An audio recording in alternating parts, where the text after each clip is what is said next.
ริญพรเดี๋ยวพามาเบิ่งอยู่บ้านหมู่บ้านเอาขนมให้ดูเอาขนมให้เด็กน้อยหมอยังอันนี้ดู โอ้ต้มน้ำอาบต้มน้ำ ต้มน้ำต้มน้ำอาบได้ผมมีกาน้ำอุ่นนะอันนี้น้ำอาบได้ผมไม่น้ำกินนะพ่อแม่ไปไส พอไปเลย โอ้หลานน้อยอันเฮ็ดอันนี้เนาะเกลือไก่ปะ เงินสับ เกลือไก่แม่นบอกเกลือไก่ปะอันเฮ็ดหยังอันนี้ แกะไข่ปะ แก้ขายบ่ เอาแกะเลยสักเกลือหมูเออ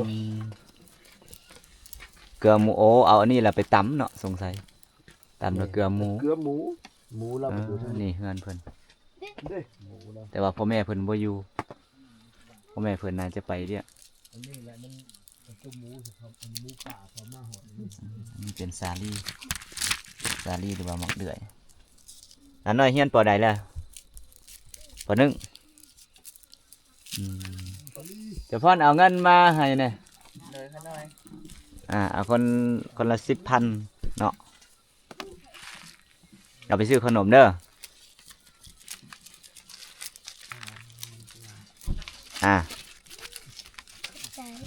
นี่ยังหูขอบใจเลยอันน้อย สาธุแม่สา เอ ธุ ขนมเด้ออันนี้เด้อพ่อซื้อในใด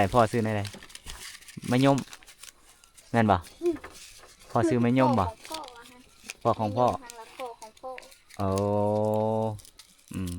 แสดงว่าอันนี้เป็นหลานเนาะ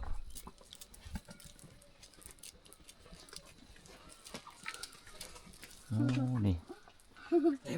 อันนี้คือเงินของเพิ่น ติดต่อในเบอร์เจ้า นี่โอ้เบอร์อยู่นี่ เบอร์โทรเลยเด้ เบอร์โทรอยู่นี่เนาะ 968721995โอ้มีสองเบอร์ เจ้าของเพิ่นมาอยู่แต่ลูกเพิ่น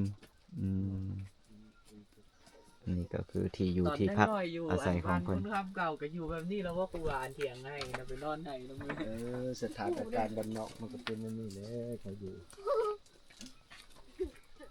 แต่ก่อนละหมูป่าเมื่อเขาอยู่สิว่ามาแต่ก่อน เหล้าเข้าเหล้าสาลี่นี่โอ้สาลี่ นี่น้องก็เดียวว่านี่คือสิอันนี้สิเอามาให้ค่อยนี่ฝ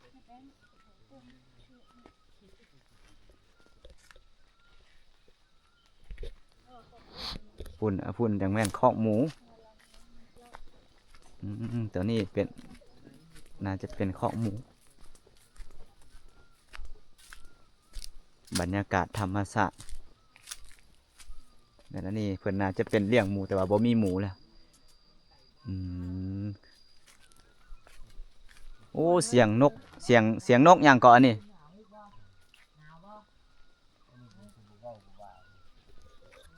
อันนี้ก็คือวิถีชีวิตของเพิ่นยาสูบอันนี้ยาสูบที่เป็นใบเนาะเป็นใบแล้วก็มาซอยแล้วก็มาตาก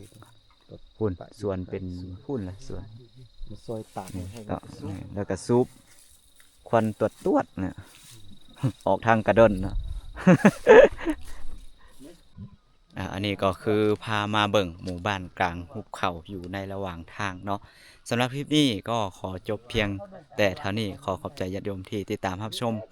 เพจพระมหาเมตตาโดยเจริญพร